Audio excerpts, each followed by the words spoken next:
आप देख रहे हैं केयर स्टोरी अमित के साथ। और आज की कहानी हमारे साथ शेयर किया है सक्षम जैन ने। तो चलिए बढ़ते हैं आज की कहानी की ओर। ये कहानी है दो दोस्तों की, सुमित और रोहित की। सुमित की उम्र 21 साल की थी और रोहित 23 साल का था। दोनों पहली बार नौकरी के इंटरव्यू के लिए एक नए शहर पहुंचे थे। सुमित की किस्मत अच्छी थी। मेडिकल की पढ़ाई पूरी होते ही उसे उसी समय नौकरी मिल गई जब उसे सबसे ज्यादा जरूरत थी। रोहित को भी उसी अस्पताल में जॉब मिल गई।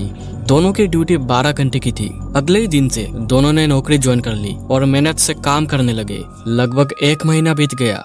फिर अस्पताल के कुछ स्टाफ ने पिकनिक का प्लान बनाया। सुमित शुरुआत में मना करता है, लेकिन जबरदस्ती मनाने पर वो तैयार हो जाता है। रोहित भी साथ चलने को मान जाता है। सुमित और रोहित एक ही बाइक पर निकलते हैं।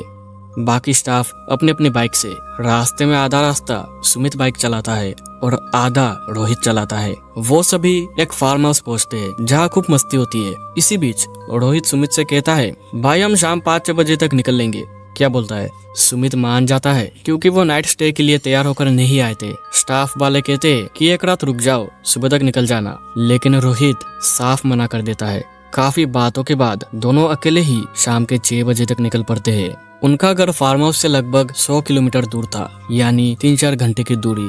रास्ते में सुमित कहता है, भाई जब थक जाए तो बता देना, मैं बाइक चला लूंगा। रोहित कहता है, अच्छा ठीक है भाई। थोड़ी देर बाद रोहित अचानक बाइक रोकता है और शराब पीने लगता है। सुमित पूछता है, भाई सुबह से देख रहा हूँ, ये क्या पी रहे हो? रोहित सुमित की बातों को टालने की कोशिश करता है, लेकिन उसकी बातों से सुमित समझ जाता है कि वो नशे में है। अब सुमित को थोड़ा अजीब सा डर लगने लगता है। रोहित ने 3-4 छोटी शराब की बोतलें पी ली थी और अब वो बाइक को तेजी और बेकाबू तरीके से चला रहा था। सुमित बार बार बाइक रोकने को कहता है, लेकिन वो अनसुना करता है। कुछ किलोमीटर बाद रोहित बाइक को रोकता है और जोर जोर से हंसते हुए कहता है, क्यों डर रहा है भाई? उसके बाद वो मोबाइल चलाने लगता है। सुमित आसपास के जगहों को देखता है। वो जगह उसे बिल्कुल सही नहीं लगती है। वो रोहित से कहता है, चलो ऐसे, यह जगह ठीक नहीं है, लेकिन रोहित उसकी बातों को नजरअंदाज करता है। फिर कुछ देर बाद वो फिर से बाइक स्टार्ट करता है और तेज रफ्तार में चलाने लगता है। सुमित कहता है, तू हट, अब मैं चलाऊंगा बाइक। लेकिन रोहित जोर से हंसते हुए कहता है, सुमित आज हम घर जिंदा नहीं पहुंचेंगे।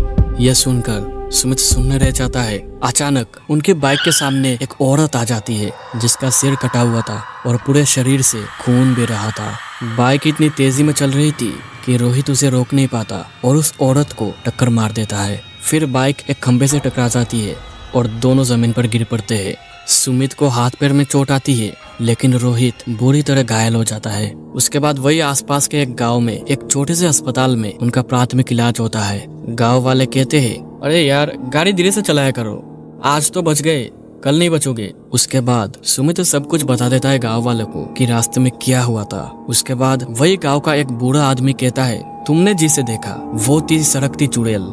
सभी लोग चौंक जाते हैं। उसके बाद वो बूढ़ा आदमी बताता है, करीब 3-4 साल पहले कुछ दरिंदों ने इस लड़की को इसी सड़क पर मारा था। मैं रात 10 बजे खेत से लौट रहा था, तभी देखा कुछ लोग एक लड़की को पकड़कर उसका सिर काट रहे थे। मुझे आता देख वो भाग गए। मैं दौड़कर उस लड़की के पास गया। वो मरने से पहले सिर्फ इतना बोली, अब कोई भी शराब पीकर इस रास्ते से जिंदा वापस नहीं लौटेगा, और उसने वही दम तोड़ दिया। यह सुनकर सुमित अंदर तक डर जाता है। कुछ समय बाद रोहित को होश आता है। सुमित उसे घर छोड़ने जाता है। फिर वो खुद भी अपने घर लौटता है। अगले दिन सुमित हमेशा की तरह ड्यूटी पर चला जाता है, लेकिन रोहित कभी नहीं आता। आखिर रोहित के साथ क्या हुआ? क्या उस रात कुछ और भी था जो सुमित नहीं जान पाया? यह अब भी एक रहस्य है। अगर आप इस रहस्य का अगला भाग जानना चाहते हैं तो अगले पार्ट का इंतजार कीजिए। तो आज की कहानी में बस इतना ही। मैं आपका दोस्त अमित जल्दी मिलूंगा इसका अगला पार्ट तक। तब तक के लिए बाय एंड टेक केयर।